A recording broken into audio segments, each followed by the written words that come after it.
Hey, welcome back everybody. This is Johnny Torres with another video. The last drummer of my favorite 5 drummers that molded me. They might not be your top favorite, but they're mine. And yeah, comment and subscribe and all that good stuff. What you think about this? So I left this certain drummer last because I had to refresh. I had to go back in there, and let me tell you, this guy is not easy, man. This guy is not easy. This guy, when he came out, he turned the jazz world upside down. And me too, and many rock drummers and drummers out there. I think every drummer pretty much wanted to do this. All right, this guy is Buddy Rich, right there. Buddy Rich, yes sir. Everybody that's watching out there, if you don't know who Buddy Rich is, go check out his video. He's got this video called The Impossible Drum Solo. Go check that out. He's got a bunch of drum solo videos and playing with bands and stuff. When I was young, I bought a Buddy Rich cassette. I don't remember where I got it. I think I got it like at Kmart. It was on sale, and I was like 10 or 12, and I asked my mom, I said, hey, will you buy this? It was only like, I don't remember, I'm not gonna lie. It was cheap, and it was him, and I remember he was playing with an orchestra, and it was really cool. It was different, and there was drum solos in there, and I was hooked. I was hooked. I didn't know how to play that at the time, but I started learning, I started preparing, I started trying, and had a couple lessons here and there. So yeah, and I did do my research. I went and I checked out some drummers on YouTube. There are other drummers that covered some of his stuff, Buddy Rich's stuff. There's a really good guy that's on Drumeo, and I can't remember his name, but he did really good. And then you have, what's his name? Carmine Appice. He got awarded the Buddy Rich Award one year, and then he came out and he kind of did like his own thing, you know, with the double bass and stuff, and some cool jazz licks that he was doing. Very, very cool drummer. Him, Carmine Appice, Vinny, both solid drummers. Also some of my favorite drummers. If you're watching, also some of my favorite drummers. But yeah, man, I'm gonna get into some stuff that he taught me. Now, once again, I am not Buddy Rich, okay?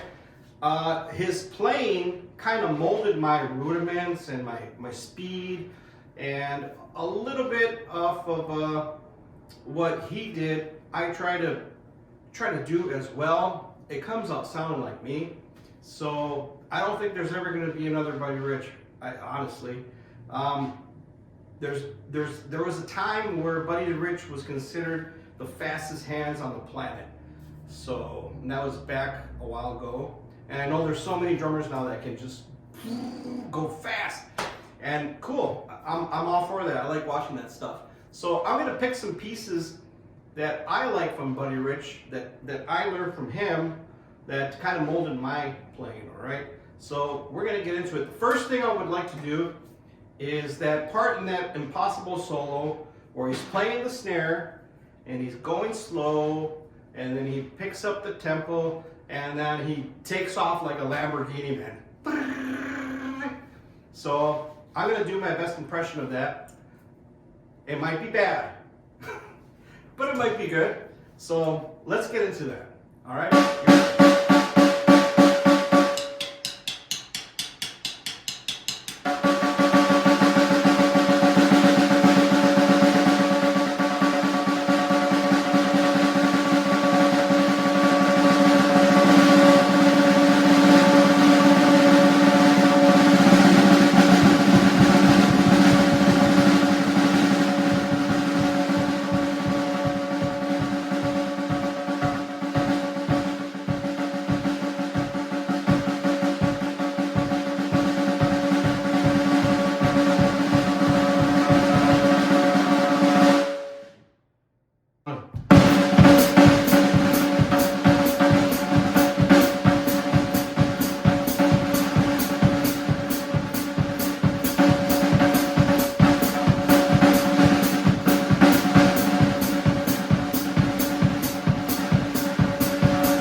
that I picked up from Buddy Rich when I was growing up. And of course, they're not like Buddy Rich. His style was unique. I don't know if there'll ever be another Buddy Rich. As you notice, I didn't use no bass pedal. I didn't try to have all these drums or nothing. I wanted to kind of keep it real, what he used to do. He used to have 2 floor toms. I'm just using one for now, for this video. And yeah, that's my favorite drummer of all time, man, Buddy Rich. And he molded my playing in many different ways. There's so much in that video and other songs that I used to sit down and kind of imitate what he was doing, or try to imitate what he was doing. And I just remember his hands just being so fast, flying around the drums. And I always wanted to be that fast, but it's kind of hard. You really have to practice. And that part on the snare where he starts off slow, I think you have to be an advanced drummer to start that roll and then come in really super fast, because there's a part for when you're using your wrist like this, and then you're coming faster. Then you have to use your fingers and a little bit of your forearm to do that. But and some drummers use their fingers. I don't know how they do that, but I use my fingers too in a different way, the way I learned. So yeah, I think that part is very tricky, and it can go bad very quick. And he had a lot of one-handed rolls, you know.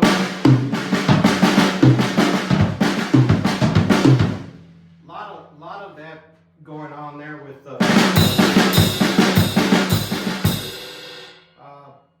lot of Bonham. John Bonham used to watch Buddy Rich, and they were friends.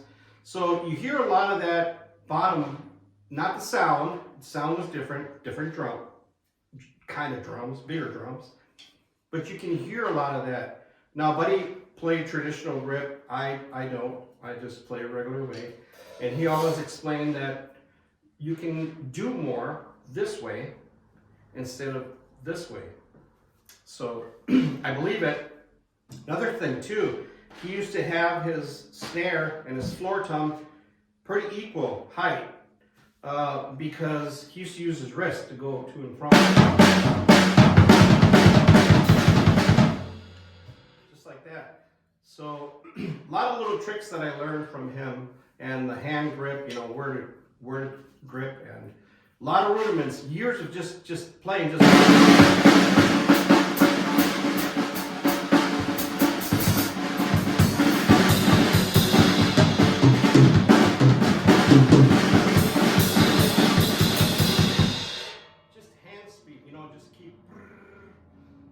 I think that's the hardest part too about Buddy Rich. So that was my final 5th drummer, and I did notice that a lot of these guys are passed away, dead, but just the way it worked out, you know. So I appreciate you. I thank you. I hope you like this video. Comment the good and the bad, because like I said again, I'm not Buddy Rich, but he did influence me quite a bit, and I thank you, the good and the bad. So keep watching. We'll get a next video in next week. Until then, man, do what you love what you do, always, all right? Buddy Rich.